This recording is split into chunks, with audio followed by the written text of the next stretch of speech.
In 2003, the late Malcolm Glazer bought his first stake in Manchester United. As a result, ticket prices rose and tensions within the segregated United fan base started to rise.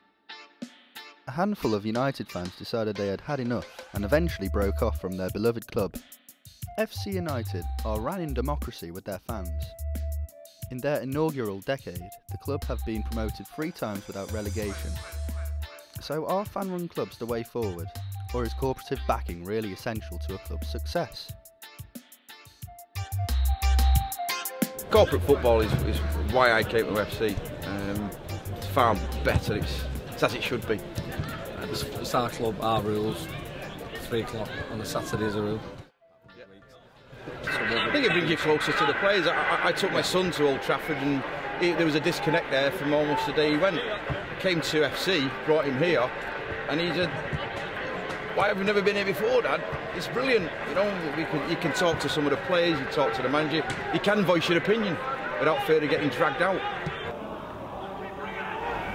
Within 10 years now, we've got, I think, 3 new teams, a reserve team, a women's team, and a first team as well. So we're reaching out and touching a lot of people. The Glazers, well, actually, when they first took over in 2005, I was still going to United for the first 2 seasons. It was 2007 when I actually packed it up. But I moved my seat for a cheaper seat in 2005. When they first came over, my season ticket went up from £540 to £684. So I wasn't having that. Here you can see the fans feel a greater connection with the club than you would see elsewhere. The supporters run the club, they volunteer for the club. Well, as a fan-owned club, it's 1 member, 1 vote. So we all have a say in what actually goes on in the club. That's the difference, you know?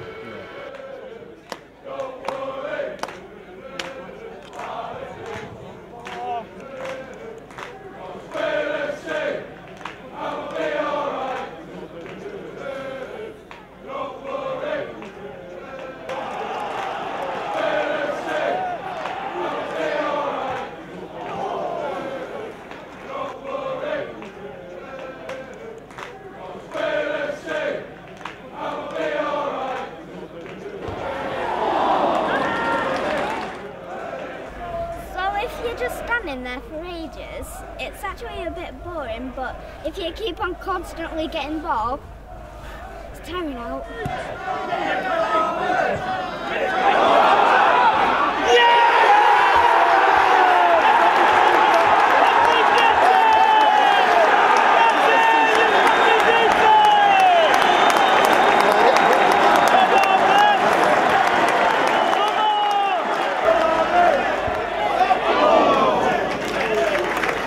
We fought very hard to try and stop the Glazers taking over. We had a number of discussions with merchant bankers about the possibility of us buying out Magnay McManus. That wasn't successful.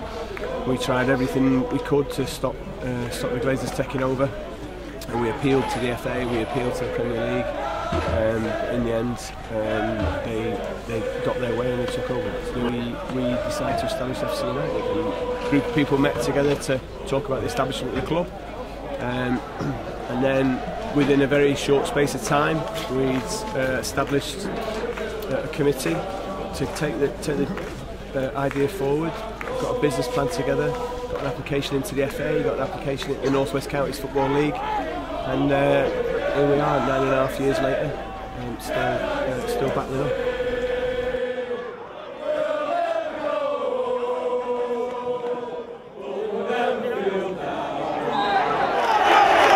We haven't got the biggest budget, but we've got a lot of players with big hearts, and we want to go down the right route. So obviously, you've seen tonight they just don't stop singing, and it gives you a massive buzz, especially like that in the last 5-10 minutes.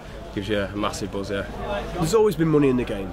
What we've seen in the Premier League era over the last 20 odd years is you've seen a real distortion of the game caused by the amount of money. There's been a dereliction of duty, in my view, from the FA and the regulators of the game. You know, ultimately, we want to expand our community work. We want to expand the number of teams that we've got playing.